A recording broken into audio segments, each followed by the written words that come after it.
What up, guys? Welcome to today's podcast of the Undialed podcast series on UndialedTV. Today we have a cool guest. Cool guest, introduce yourself. My name is Logan Schnider. I'm a YouTuber, scooter rider, scooter enthusiast, and yeah, that's me. Heck yeah. So tell me about your intro to scootering. Where did it all start? How did it begin in detail? If there's any like parts of the story that you could go a little bit more in depth into, don't gloss over. I want you to tell me like how the chain of events happened. What was the beginning of the butterfly effect? It's a bit fuzzy because there's parts that my dad tells me about that I'm like, I don't even remember that because I started so young. I was like 7. So I remember. Well, first off, how old are you? I am 17 years old. I'm about to turn 18 on this scooter trip that I'm on. We'll probably get into that later, but I'm 17 currently. But I started, well, I remember this like very vividly. I don't know why. I was really young, driving by the skate park, and I was like, I want to go there because we moved to a new house, and there's this local park that we drive by. It was on the main road, and my parents were like, maybe when you're older. I remember that. But then so there's the skate park that was kind of a notorious place in your mind that you'd pass by all the time. And it was like, that wasn't a place that I identified, in the future, I'm going to go here. That was the initial seed planted. Mm-hmm. Yes, and then eventually my dad told me I went to the skate park on a bike. I don't remember that.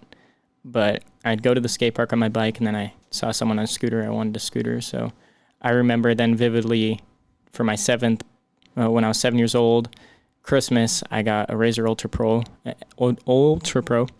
and that's where it all started. I went to the skate park the very next day. It was raining, and I was like, I don't care. I want to ride this scooter. I'm so excited. I remember the smell. Like, if I smelled that again, that would be an instant, like, thing to my brain to that moment when I got the scooter. I was so excited. And where is all this taking place? In Sacramento, at my grandma's house. She's the one that got me a scooter. Got you. Yeah. And then Rush Skate Park in Sacramento. Shout out all the boys. That's the skate park that I went to. And then I remember distinctively like the people I looked up to around that time was like Denver Herzing, Kenny Griffin, Ricky Cox, people like that. The Epic boys. Yes. And they went to Rush pretty often. So that was like the park aside from Epic. Like they'd go to Epic obviously for the main sessions, but if there was any other skate parks in their videos, it would always just be Rush. Mm-hmm. And that little like quarter to bank thing in the back of Rush. Yeah, exactly. The clamshell. The clamshell, yep. And they'd always nose manny around the bowl, stuff like that. It was very popular back then. It was like nose mannies, foot jams, stuff like that. But that's the people I looked up to, and I didn't go to Epic until I didn't even know about Epic until my friend who scootered less than me had a birthday party there. I went there. I was like, what the heck? This place is crazy. And I went there. I was like, this is so sick. And it was kind of a drive. It was like 20, 30 minutes. But I went there a couple times throughout my youth until, unfortunately, it closed down. It did close down, unfortunately. That was a real big bummer in my childhood because where I grew up, I was pretty close to you, actually. Mm-hmm. I was in the Bay Area, which was like an hour and a half, 2 hours away from Sac, or specifically Rockland. Mm-hmm. And yeah, Epic was a really good intro park for me as well. I feel like that's where I saw the first gathering of scooter riders ever in my life. Epic comps? It was actually like the Mad Gear tour. Really? Yeah. But that was definitely a big motivator for my scootering career as well. Epic was such a rock within Northern California scootering. Yeah, it was. Coda went there pretty often, and you know, the Epic comps had every pro rider. Like there's pro riders now, like OGs and stuff. I was like, I can't believe like I just like saw them when I was like a kid at Epic, and it was like I didn't really know who I was really talking to and stuff like that. Like Capron was still on his bars that were to his knees, and he still is. Yeah, and then Jordan Robles was like an infant, but still jumping the grass gap there. If you guys know what the Carlsbad grass gap thing is there. Jordan always catches me off guard because in my mind, Jordan's like the best 9-year-old in the world, right? And then I see him and I'm like, you're like 18 now. I know, it's crazy. Or you're 16 or whatever you are. But it's just funny. Like I feel like I've watched that in kid's childhood, like into adulthood. Yes. And I grew up around the same age, so it was like I still feel like I watched his childhood too. It was, the whole he had like growing up with Nike Coda. sponsor me. Remember that? Yeah. His big video. Uh-huh. Yeah. I could have sworn I saw him on one of those commercials for like pills where it's like, and then they have like the videos of the families in the background and stuff. And it's like, this pill is good for you for blah, blah, blah. I'm like, is that Jordan? And I never asked him about it. I don't know why that came up right now, but that was just another random vivid memory sitting in the front of the TV when I was like 8. But back to my whole story of getting into scootering. All right, so you go to Epic as a kid. You have this wonderful experience. Then what? Then, I still went to Rush. It's 5 minutes from my house, so that was the main place. Epic wasn't a very often type of thing. It happened, on events like for my birthday or something like that. I was young, so I grew up at Rush, got older. Unfortunately, when I was young, scooter parts were very, very heavy, so it was hard for me to progress because I had Rasta Twan knot bars and a AO Epsilon deck. You had the Twan knot bars, the Rasta ones. Oh, I don't know if you know what. I know. I know exactly what bars those are. What inspired you? What inspired you? I loved Rasta as a kid. Everything was always Rasta themed. Everything. I had a Rasta kendama, Rasta like scooter. But the bars. Yes. They looked awful. Like, I don't know why I love them. I know Twan ain't watching this, so I can just say it. Those bars are probably the worst scooter bars that have ever been released. And just I get it. They're like, there's a heart in them. It's just like, I didn't even know it was a heart. I just liked them because they were Rasta. Do you know why they're called Twan knot? You know what? Yeah, because it's upside backwards. Yeah. I'd spit that fact to everyone at the skate park. Did you know that my bar is Twan, but the other side is not, and it's backwards? You could say it both ways. I was like, but you can't even find that bar on Google, like images. Like I tried. I tried to show. I'm trying to find it right now, but there's nothing. There's urban art Rasta bars, but that's about it. I will send a picture of them, and they're still in my garage, and you guys can put it up on the screen if you want. They're just Anthony Bustos signature bars. Oh, actually, I got a picture of Twan. Oh, it's just a picture of Twan. That's it. That's all it is. Yeah, but the whole idea behind them was they're the bars that loved you back because they just had a heart in them. And, I've drawn hearts on my scooter before. I've been there. But, when the heart compromises the use of the scooter, there's no point. There's been a lot of bad scooter bars. I feel like recently there hasn't been that many bad scooter bars. But, over the course of scootering, damn, there's been some bad ones. Do you want me to go over some of the OG parts I had? Sure. I had the infamous grenade clamp, which is 10 pounds alone. So, Twan knot bars, grenade clamp, and green, obviously, because it's Rasta themed. You didn't have the Rasta one. Wasn't there? No, there was not. There was not a Rasta grenade clamp. I would have had it. All right, hey, fair enough. Yeah. I think I'm just thinking of somebody's scooter that was Rasta themed with the grenade on it. Yeah. But yeah, go on. I don't know why I loved Rasta so much. I don't know. But then I had, at one point, at first I had the Phoenix, one of the very first Phoenix decks, and it was in green. And the Phoenix standard deck? Or the Phoenix integrated deck? So this is what I was told. So when I bought the deck, I think they sent me some kind of prototype or something because someone came up, or let me start. So right when the P cutout one came out, the very deck. First one. Yeah. So I wanted that one, so I ordered it, and then they sent me the wrong deck. Which one was it? It was basically the same exact deck with no cutout. And it's in this light green. I've never seen that color. Anyone else have it? And I was at Epic riding it, and some kid came up to me. He's like, "How do you have the team deck?" And I was like, "I have the team deck." I've never fact checked that, but I have a green Phoenix P cutout deck with no P cutout. I was actually upset about it because I wanted the P cutout. I thought the cutout was so cool. But P cutout was sick. Yeah. I was like, that's cool. I want that. And then what kind of fork you got? Phoenix, bulky. I don't remember the name of What it. are the wedge forks? Probably. That sounds like the right name for Well, it. there's the Forks, the PHORX, which is the best product name a scooter company has. Out of every single scooter product ever released, the Phoenix Forks, coolest name. It literally says like the name of the brand in the name of the part, but specifies it so clearly. Genius. But go on. Yes. And then I had green on black Phoenix wheels. I again don't remember the name of the wheels. Those wheels were kind of bad. Yeah, they were really They bad. were just slow. They lasted forever, but they were just slow. Yeah, they did last forever. The urethane was very hard. I actually tried to put them on again, like once I was better and older, and they just super slippery, no grip, like it was bad. But then I switched to an AO Epsilon deck in red with the grind plates. So again, if you guys know any of these parts, really heavy, and a 7-year-old, 8-year-old, 9-year-old should not be riding these parts, especially if they're not cut down or whatever. Hey, low key though, the Epsilon deck with no grind plate, the thing was light. That thing was so light. I rode that for a while. If you didn't have a grind plate on your Epsilon, that deck was stupid light. Maybe I should have done that. You should have. I think my parents would have got mad at me because they're like, that defeats the whole purpose. You wanted the grind plates.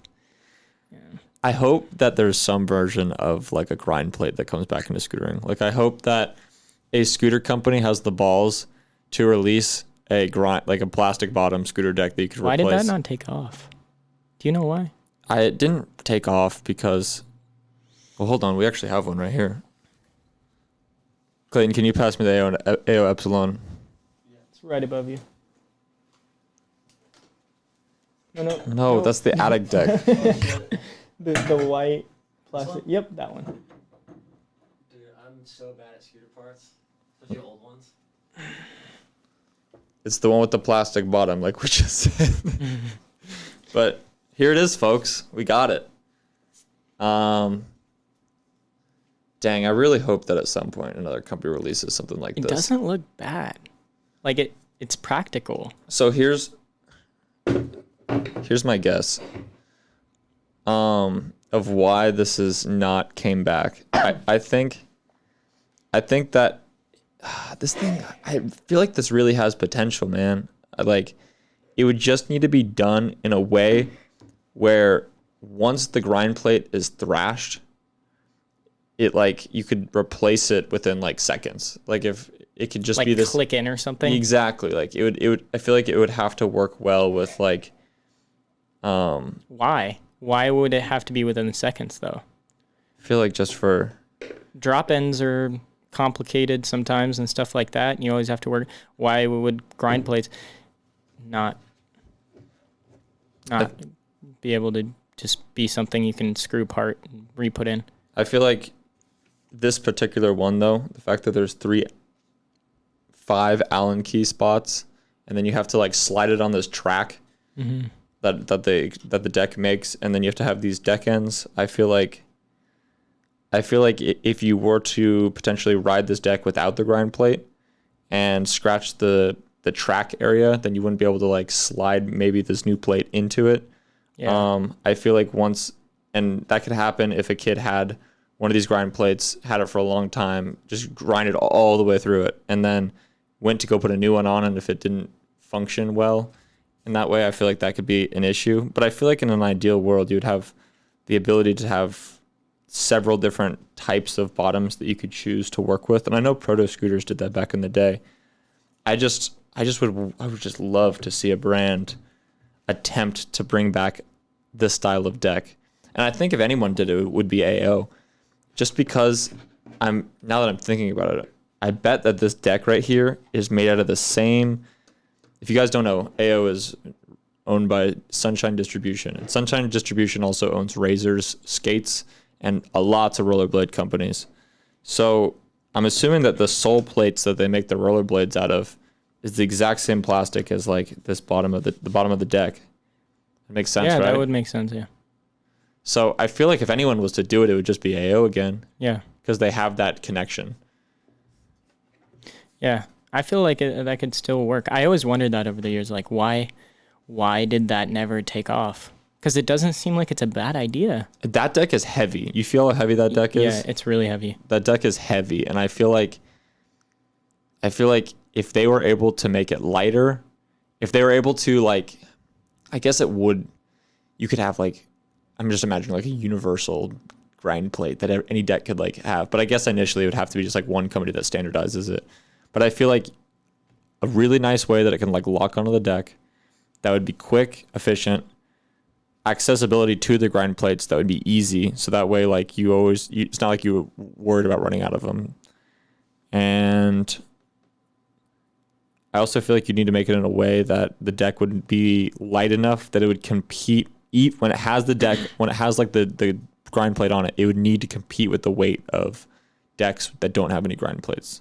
Yeah, I think modern decks now with a grind plate, I think could easily alone be a lot lighter. Like AO has evolved so much since back then. Look how basic the head tube was. Like, and all their decks back then had basic head tubes. Like back then, my friend and team manager now, Edgar Gaboliosis. I traded him 2 of those decks for 1 Ethic Pandemonium deck. Or not you Ethic traded Pandemonium. Edgar for 2? Ethic Lindworm deck, V1. Not Pandemonium. You traded Edgar to, Yeah. 2 of those decks? Yeah.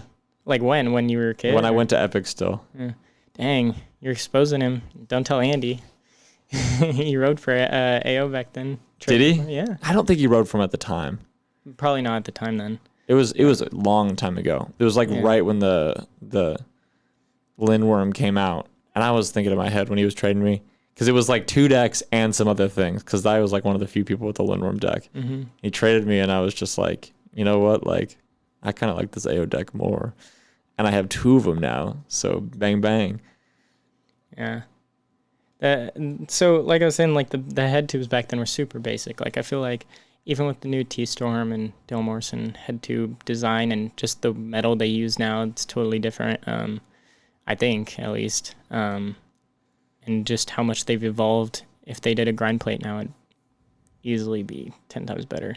I feel like something that's interesting about scootering though, I feel like the sound of scooters is very cool to people. Dude, I talk about this a lot. I shouldn't be exposing my idea, but ASMR scootering would take off. I feel like for ASMR people, like the sound of grinds is so.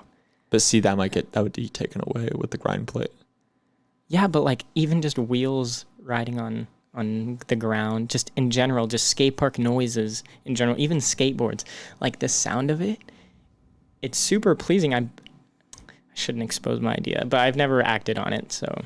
Well, now you have to act on it, so that way no one steals it. Yeah, I'll do that. I need to get a mic or something. But I feel like one thing that I know like street riders really love is the sound of a deck grinding on like a ledge. Yes. And I feel really like, good.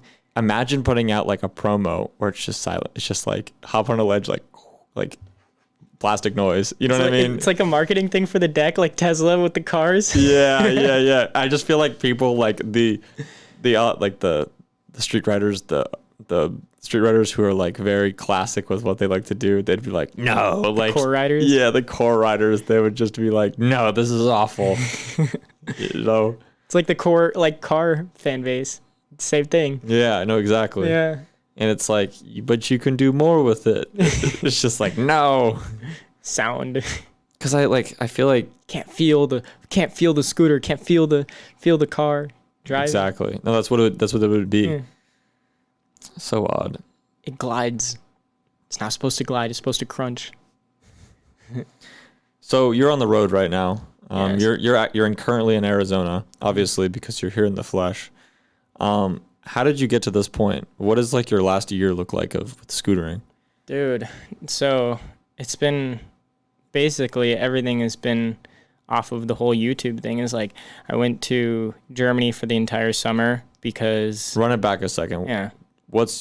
Describe YouTube thing in Logan Schnider terms? Okay, YouTube thing. YouTube started with me having a GoPro, randomly going to the skate park. I'm like, I want to film a warm-ups video. I film it. I had fun. It was like the park was kind of empty, and I like talked to my GoPro as it was a person, and it felt like I was riding with someone. I'm not, I'm fortunate enough to have riding friends at the skate park. I know a lot of people don't have that, but just alone, it felt like I was riding with someone, and it was kind of cool to commentate and ride at the same time. I was like, I kind of like this. So I edited it, and I had a lot of problems with editing and stuff because I didn't have any programs. I didn't have iMovie. I used this really crappy Asus laptop and some random editing software I bought at Best Buy in like a box. I don't know why I did that, but everyone starts somewhere, and then I edited it, put it up, made a thumbnail where I just put giant text saying warm-ups on it, and after that I put out random other videos inconsistently, and then I was like, I think this is fun. I'm going to make an upload schedule, do every Monday, and ever since I made that upload schedule, it's been consistent from there, and I've been doing it for like 2 years now. Nice. It's kind of crazy to say 2 years. I've always said 1 year, and now it's 2 years. It doesn't feel that long. I'm currently standing at like 30,000 subscribers, which is unreal. But a lot of that came from a skater fight video, unfortunately, which means my videos get pushed out to a lot of people that watch skater fight videos instead of scooter riders. But that's a different thing. I'm going to get into that. But then I consistently started doing YouTube. If your goal isn't skater fight videos, what is it? Scootering. I love scootering. It's like, I love just strapping on my GoPro and riding around and talking. And I feel like I've started to become a little bit more entertaining and knowing the ropes of YouTube. And I'm just hoping it starts to really take off soon. I've been putting in a lot of work, a lot of hours, especially on the road. We started traveling, and it's really hard to travel and do all this stuff, but I'm doing it. So what's been some challenges that you've came across that you didn't expect on the road? Or just in the YouTube adventure, in YouTube endeavor? Staying on top of the upload schedule, it's very very stressful at times. There's times where I'm like, became so adamant about posting at my upload schedule time. So I'll be like, I went to Germany for the entire summer, and I was at a beer garden, and there's no Wi-Fi or service. And I was like, I have to post. Tell my grandpa, like, this is my job. I have to post.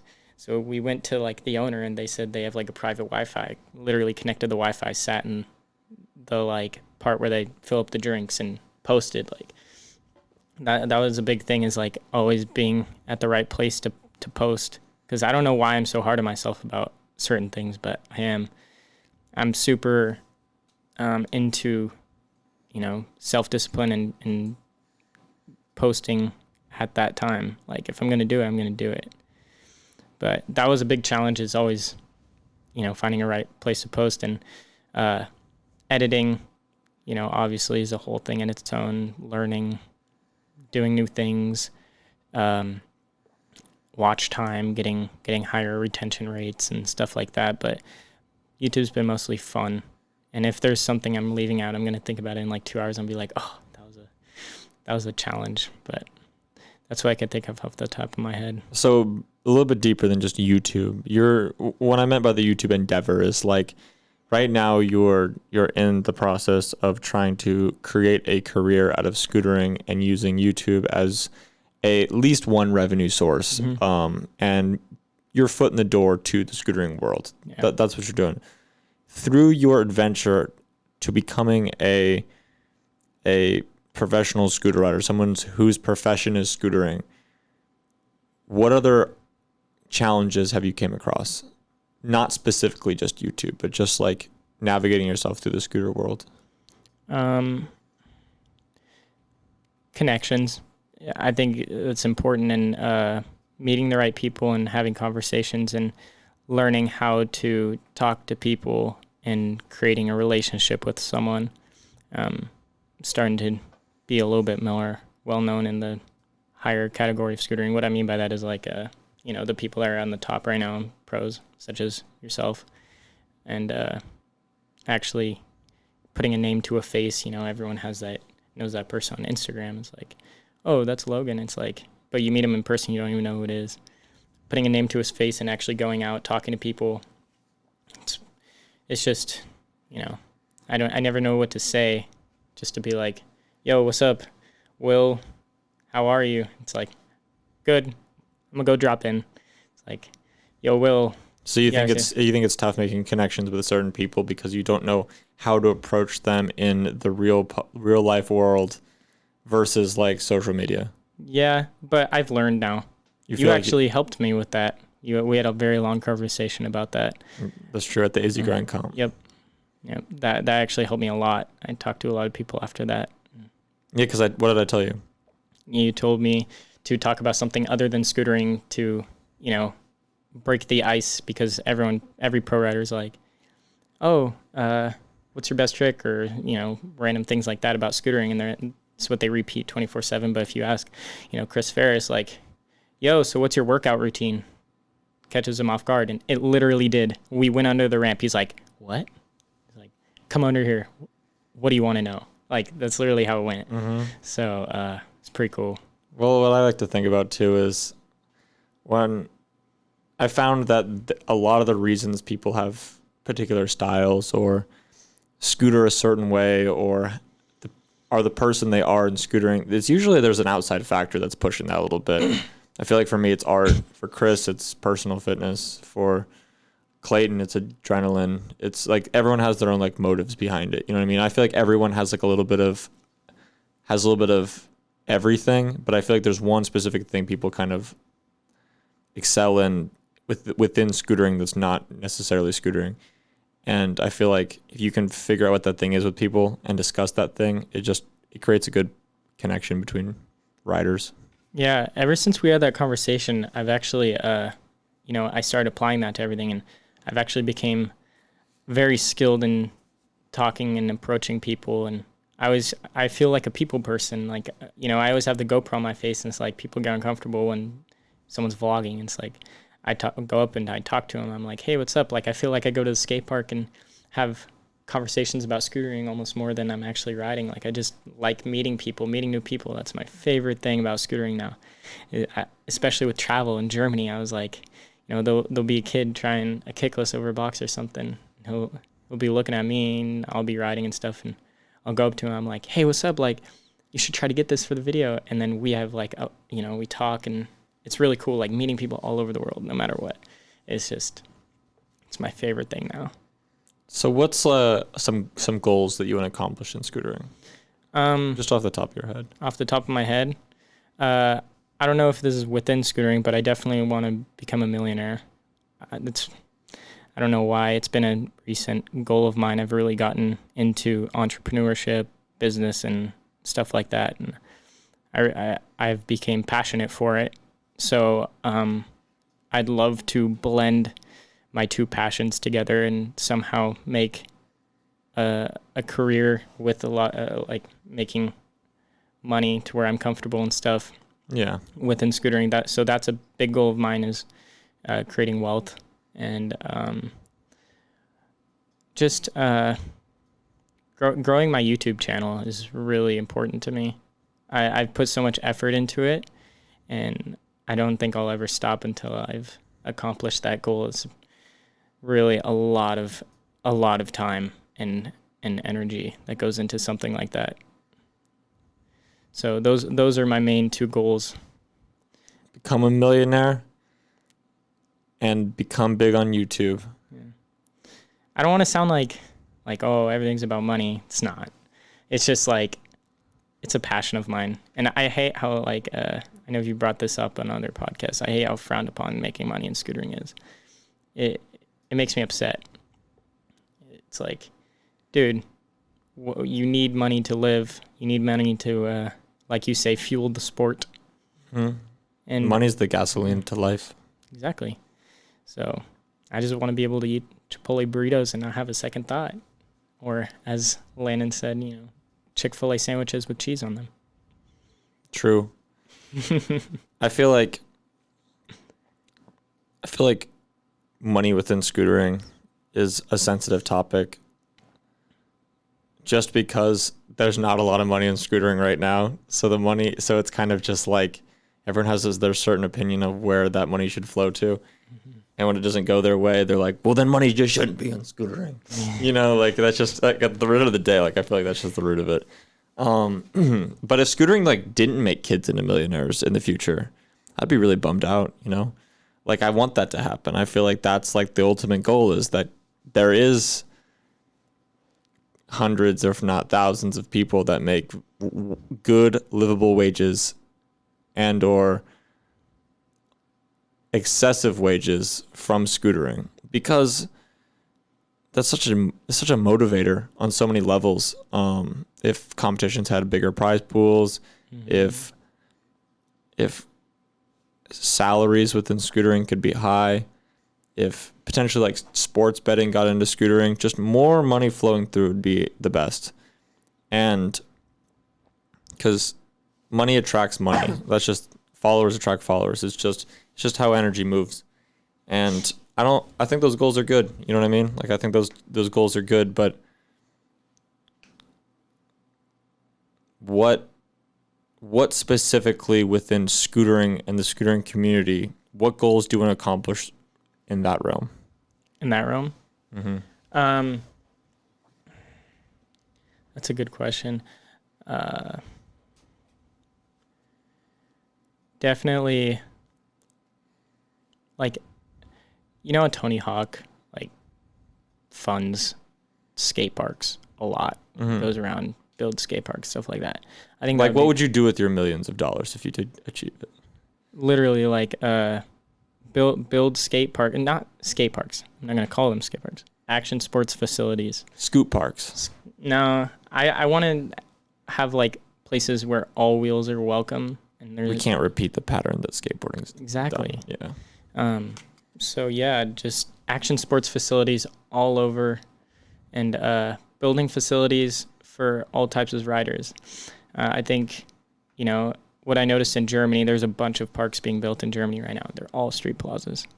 I had to take the train 4 hours to a skate park that had a box jump, which that was a fun experience. But I think every part of a skate park should be in those skate parks. And I want to fund you know, just companies, so, and competitions and things like that, kind of like what Code is doing. I don't know if I'm not going to get into that. That's a touchy subject with the action space, but I want to do that, but like, you know, real with funding competitions and making sure pro riders get paid very well, because they're literally putting their lives on the line for what, $5,000, $10,000 if it's a good competition. Like, that is not health insurance. Like, you know what I mean? It's just a competition. I know it's not all about the money, but it's a huge factor if you want to live off of scootering. And I think a big prize purse for a competition would be sick. You know what I mean? So that's what I want to fund within scootering, skate parks and competitions and street leagues and stuff like that. I think SLS, like street leagues, should be a thing in scootering. Havasu would be a great place to do that. They've done it before. Yeah, the King of Street or whatever. Sovereign Street. Sovereign Street. You've brought up many times you want to fund competitions and fund skate parks that are all around skate parks that have a little bit of everything. Is there anything from your perspective that are wrong with competitions right now, aside from the prize pool money? You could get deep into that because of the whole structure. Get deep into it. The whole structure we have right now with not even having a real governing body. You know, everyone's fighting over Urban World Series, ISF. You know, United Scoot is trying to become the one of America, stuff like that. Yeah. But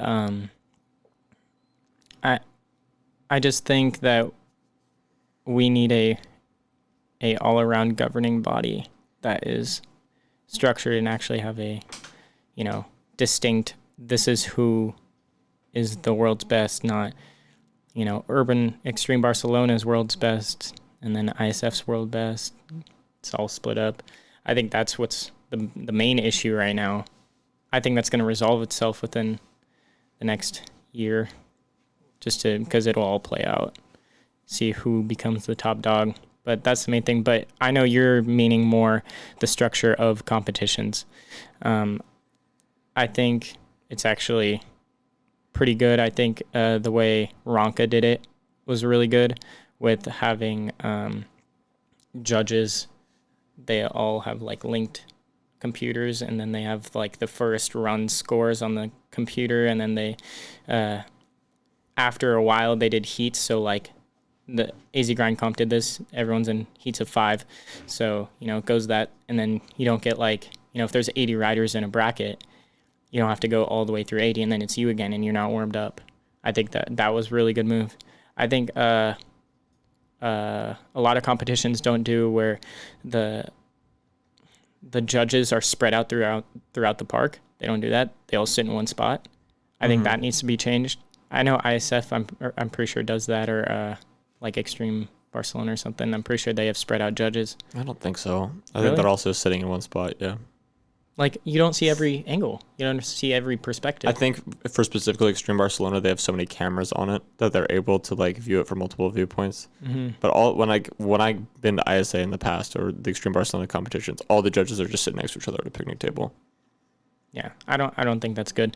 I think if they have a lot of cameras, obviously they can replay it.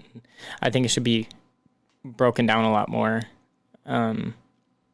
such as like Rumit's run. I don't know.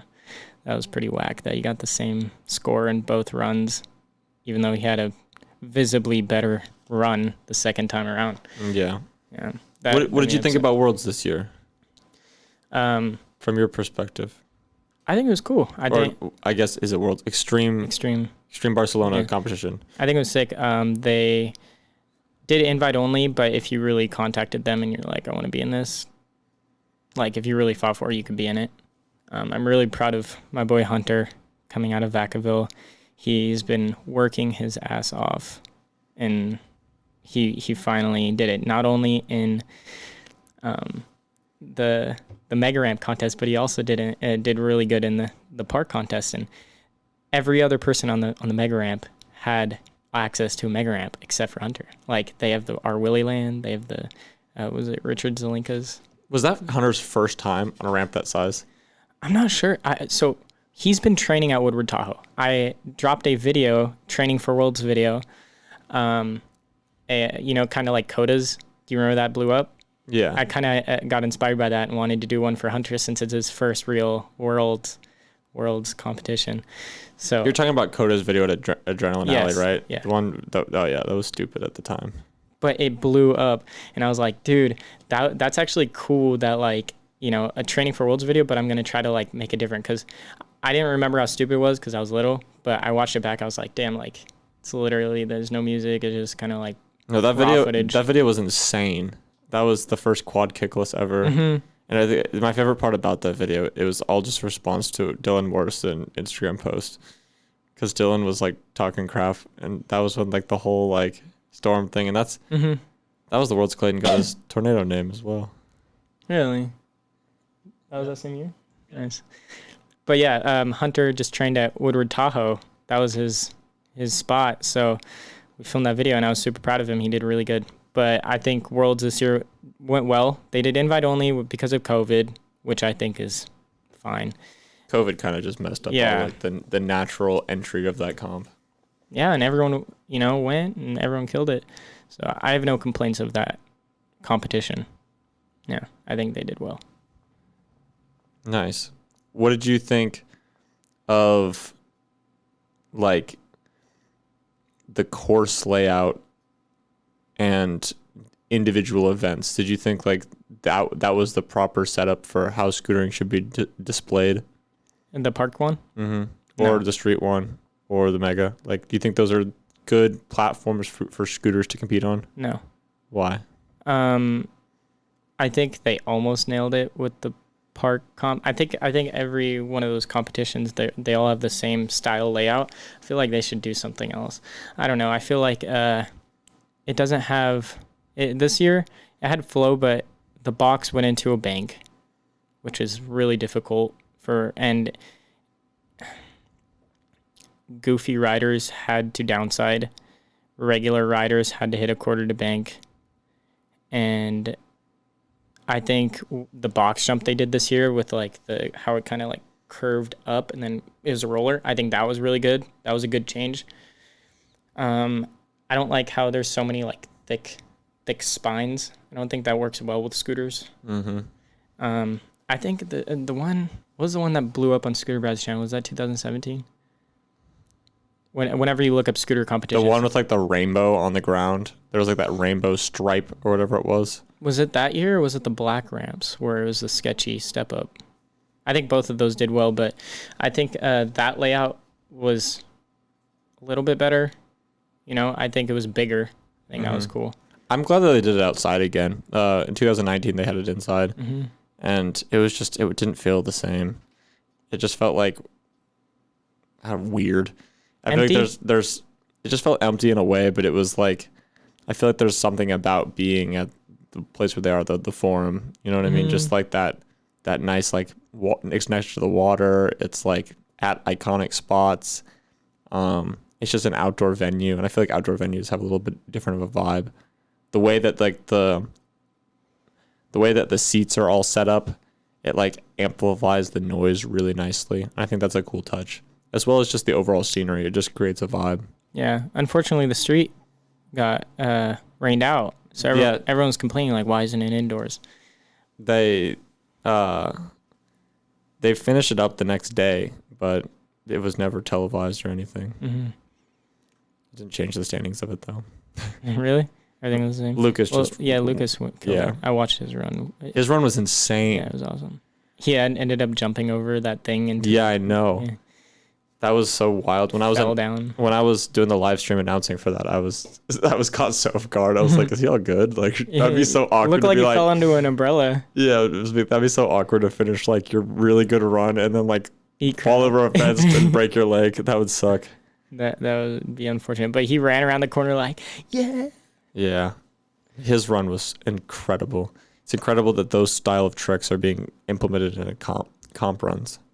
They're so hard. I think they should. You're asking about the layout. I think for the street one, they should literally just copy what they're doing with the do tour type parks, the skate ones, those street skate competitions.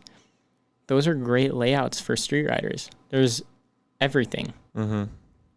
Euros, Gavs. I feel like the setup they have now is really easy to take up and take down. Yeah. For events, I feel like the street league ones are very like they're way more artistic and cooler. I feel like the street plaza, like it gets the job done. You know what I mean? Like it works for sure. But I feel like if the street riders had like a little bit more of a funky course, because I feel like the one they have now is pretty cookie cutter. It's just kind of like two of the same rail on every side. I feel like if they were able to have like every rail be unique or ledges, down ledges. Yeah, some way that like people aren't just riding back and forth. There's no way to ride that course other than back and forth those directions. Yeah. You know what I mean? I guess somebody could ride it like... Didn't they have a street comp when they had the Rush Park? Yeah. Worlds? Didn't that go crazy? Yeah. Yeah. That went super and crazy. And that had a real street layout. I remember there was this... It's like the real street, like... I forgot the name of them. It's like the bank with the rail that hops over. Like it's like a bank that goes up like this, and then At Rush, they had those like weird like rail hop things. Yeah, and the bump to bars. The bump to bars, and those worked well. I feel like you get creative, and some crazy stuff can go down. I think interesting obstacles like that do good if it's like a real street spot. But yeah, that's my thoughts on Worlds. Is your goal to go to Worlds one day? I mean, of course. I grew up watching it. I'd love to do it. I ride in competitions too. It's not where I put 100% of my energy, but I've been focusing my energy towards it, and I'd love to go to Worlds. That'd be such an awesome experience. I'm not the best in the world at scootering, but I'd love to be on the top 80 list that they had this year. That'd be so cool. So yeah, but so where does most of your energy within scootering go towards? YouTube? Yeah, YouTube. YouTube. So it's a very time consuming. I know you've done YouTube, you know. Why YouTube over like competitions or Instagram or TikTok? Why YouTube? Because it's an actual career path I can follow that has structure to it, sort of. You know, that can't really live off of competitions or Instagram. 10 seconds of fame on Instagram isn't. Some people make their career off of Instagram. Like there's plenty of scooter riders out there who make money through their sponsors just because of their Instagram and Yeah. Promotional ads, stuff like yeah. that. I feel like in order to like really do it as your career, you have to do every aspect of it fully to the best of your ability. It's like the only way I think you can make it successfully. Yeah, I agree. That's why I've been trying to branch out. I do YouTube, been trying to, do little things on the side, clothing, stickers, other stuff I can't talk about, but it will be out soon. Where do you hope to travel within scootering? As a kid, I always wanted to go to Australia. With COVID, Australia isn't really looking too good right now, but I'd love to go to Denmark. What's some of your favorite countries you visited? For scootering or for Both. just say the UK is really great for scootering. Adrenaline Alley is amazing. Do you like the vibes there? Like outside of scootering, just UK vibes? I like other places more than the UK. The UK is just kind of boring. Yeah, like low that's key. It's like the indoors are really good. There's good spots there, but it's like it's not the most beautiful scenery, you know. Yeah, And that's you how I never feel. you never hear people talking about like the sunsets in London. You know what I mean? Like, It's very rainy it's just there, I it's feel like. gray, like Yeah.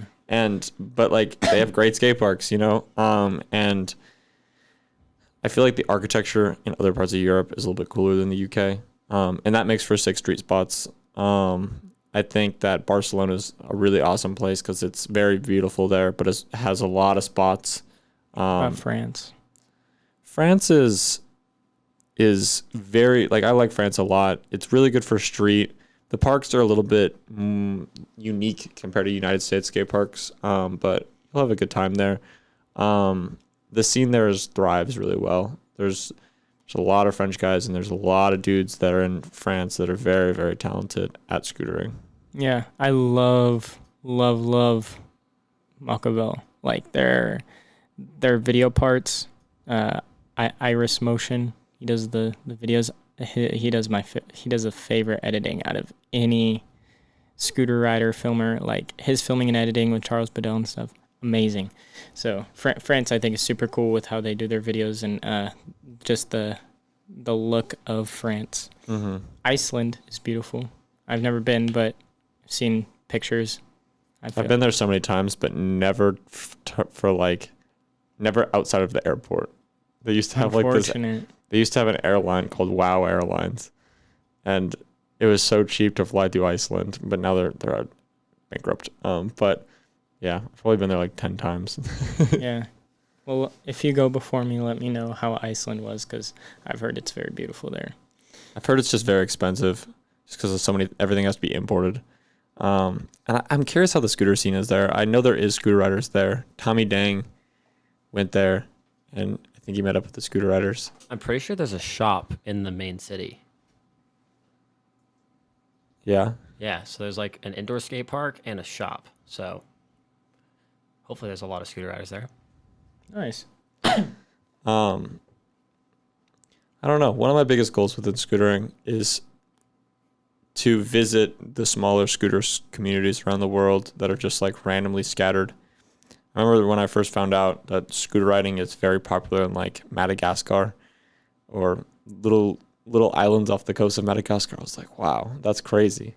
That's like incredible that scootering has reached there, but it's only because those countries have been taken over by France a long time ago, and all the native people there speak French, so they were able to tune into like French media and learn about scootering because everyone speaks French.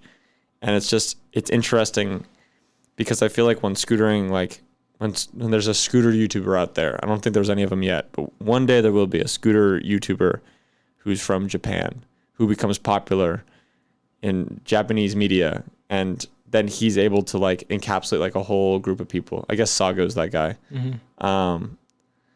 And what's cool to me is like one of the biggest French YouTubers in the entire world, like, or in all the French demographic of YouTube, is this guy named Scoot to Street.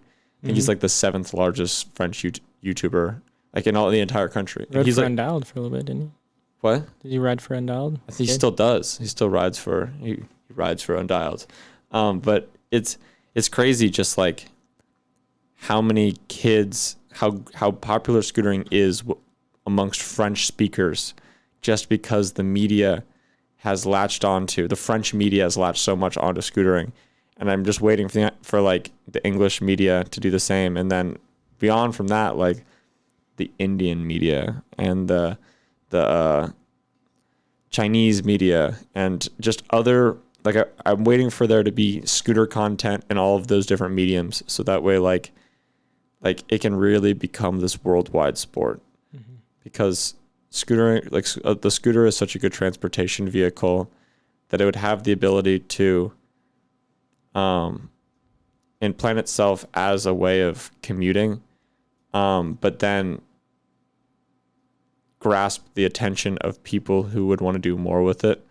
And I feel like that's a big reason that like skateboarding hasn't really taken off in third world countries. Like you can make a dirt scooter, you know what I mean? Like somebody could ride a dirt scooter over a distance, but it'd be harder to ride like a skateboard or like a mountain board. Like it's not really like, doesn't really have the same translation. Like you go to third world countries, you'll see bikes, you know what I mean? You'll see bikes that people use for transportation. The next logical step away from a bike and still have it be used as transportation is a scooter. It wouldn't be a skateboard.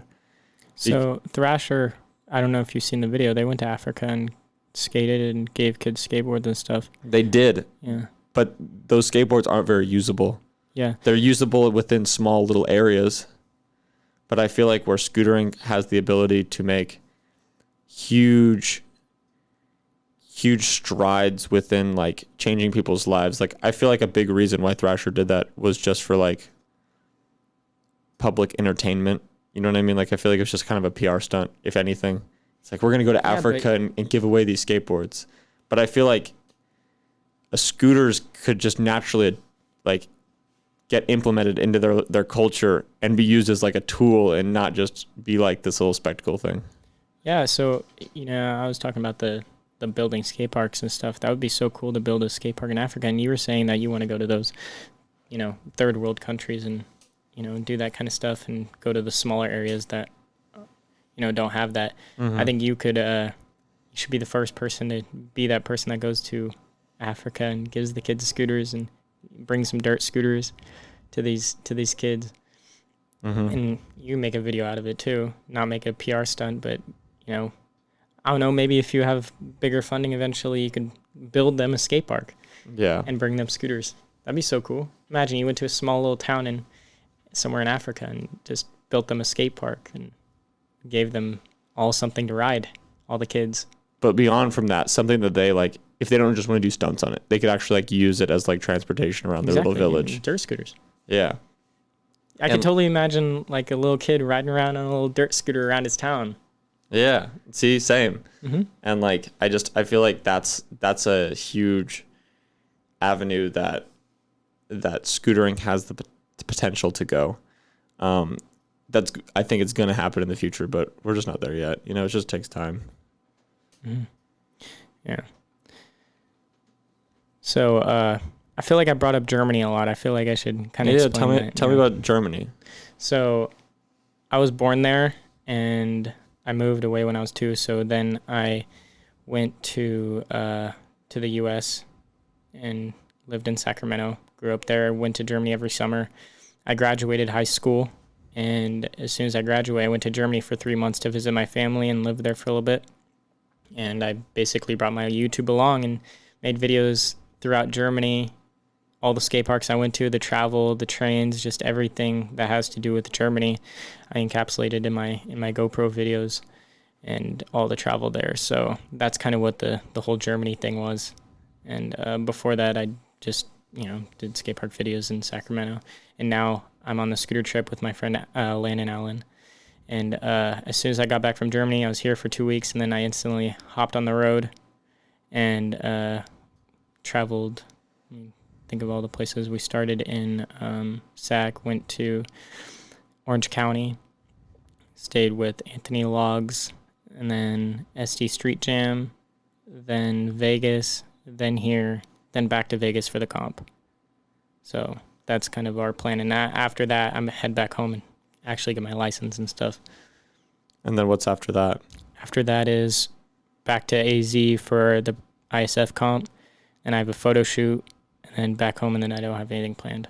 So are you and Landon both going to be going to that comp? No, because the ISF thing is more through Fusion. So I'm are you flying. sponsored by Fusion? Yes, I ride for Fusion. Oh, I didn't know that. Really? No, I thought you didn't ride for anybody. No, I ride for Trinity Pro Scooter Shop and Fusion Pro Scooters. Gotta get your boy Landon there somehow. I know, he was complaining about it. But it's just hard because I have to like stay with the Fusion boys and stuff. No, I feel that. It makes sense. I actually asked too. I did ask if he can come along, but there's no space, sadly. I felt really bad. All right, so competition happens in Tucson. Then what? After that, I don't have a plan yet. I think I'm going to stay in Sac and try to actually work on my business and stay in Sacramento for a little bit. Because being on the road, you can't really do as much as you want to if you're not at home in peace and being able to be on your computer all day and stuff. Yeah. I feel like you should go through that struggle, though. What? Of just traveling and doing it? Just keep going. Like, why not? Because funds are running out. Dude, you just got to be strategical with it. Dude, I'm the first person that I talked to about strategical. I've been running off of peanut butter sandwiches. You just got to create gaps and fill them. Like, here's what you got to do. You finish up your Fusion trip to the comp in Tucson. Get back from that. Be like, all right, yo, look, Fusion. I'm going to go link up with Hunter Frost. And we're going to go to somewhere to meet up with our other Fusion team rider. And I'm going to film and edit a YouTube video of all the boys. And you're going to pay for it. And then you have to just put together like a plan. Like you have to formulate a plan. You have to create a gap and then fill that gap with the skills that you possess. Is this what you did with the Juju tour? This is what I've done with everything within scootering. Like, people are like, you've accomplished so much in scootering, Will. It's like, yeah, I've just created most of it. You know, like I've created avenues that didn't exist before, and then now those are standard avenues, like repost pages, for example. Pages, yeah. It's like, that's like an area within, that's like an accepted way to like get notoriety within scootering. And like somebody had to do it first. You know what I'm trying to say? Mm-hmm. And it's like, you just got to like figure out, I mean, that's just like how anything happens in life as a human. It's like, that's how any invention is made. I remember Clayton told me that like he has this like massage gun, right? Mm-hmm. And like, there was no one that had the massage gun. There was no version of massage gun that could be used, or that was like made, that was convenient, that had like easy to change batteries, like everything. All the technology was around this dude who initially created it, but he was the guy that like pulled it all together. Mm-hmm. And you just got to do that with like anything that you do. But you got to use your sponsors, you got to use your connections, you got to use the aspects within scootering that you're developing, and just create opportunities that don't exist yet that you can then like benefit somebody else, you know? Yeah, so I feel like I'm pretty natural at being like with leadership skills. I'm always the one putting on events within Sacramento, premieres for literally video parts and ride days and things like that. I'm normally the one that puts those together. I've been telling Fusion, like, yo, Sacramento scene doesn't have that many scooter riders with good parts. Like, let's get a ride day out there and actually get these kids parts. And we did that and stuff like that. And I'm always trying to put on events like that with help of other, sponsors too, like Trinity and Fusion. They help out. And then recently, I know you guys know Boof, Tyus. Yeah. He actually rode back in the day, quit for a while, started riding again recently, this past year or two, and he's started his own brand, Banana, and stuff. And he's finally another person that's actually doing something for the scene locally. So, you know, that's cool to actually have someone else that does it too. So I feel like I've actually talked to my team manager for Fusion, you know, because me, Hunter, and Nate Penny ride a lot, and me and Hunter could easily just get on the road and just film a part. Exactly. We've literally talked about it before, so easily can be done after that because plans are open. Exactly. Yeah. Scootering is such an interesting thing in this reality. I feel like it's such a new developing. It's like one of the few, I feel like, communities. I feel like all communities are always liquid, but this is one of the more liquid communities where like there's still so many like big things in the framework that still have to get made that like anyone could do it. You know what I mean? Like I feel like within other more established industries, it's like there potentially is not as much opportunity and there hasn't been as much like done. And I feel like for a lot of people, that's like a detraction from scootering where it's like, oh, it's just not that developed yet. But for me, the way I look at it, I'm like, oh, it's not that developed yet. Like there's so much that you could possibly make a career out of if you just create opportunities for yourself. And I feel like that's what we have to ultimately do as a community if we want to see it thrive and succeed, is there has to be enough individuals out there who create opportunities that they know they could fill. Like there's so many like development, like there's so many like areas within scootering that we need like programmers, for example, like potential scooter apps in the future, potential scooter, other ways of sharing media through scootering. All of those are like potential jobs that people could fill and businesses that could start. But it's just going to take time. That's just all it is. It does. It takes time. But yeah, thank you for coming on the podcast. I was super excited for this. I'm really into podcasting. So podcasting sounds kind of weird. I'm really into podcasts. So I religiously watch your podcast also because it's about scootering, which is my passion. So it's pretty cool when I got the text to come here to do this. So absolutely. I'm very thankful. I've enjoyed having you on, and I'm sure the rest of the listeners out there who are scooter enthusiasts will enjoy your perspective on things. Thank you all for watching. I appreciate it. Please like, comment, subscribe. Until the next time. See you guys. Bye-bye. He said it for me. Peace out, guys.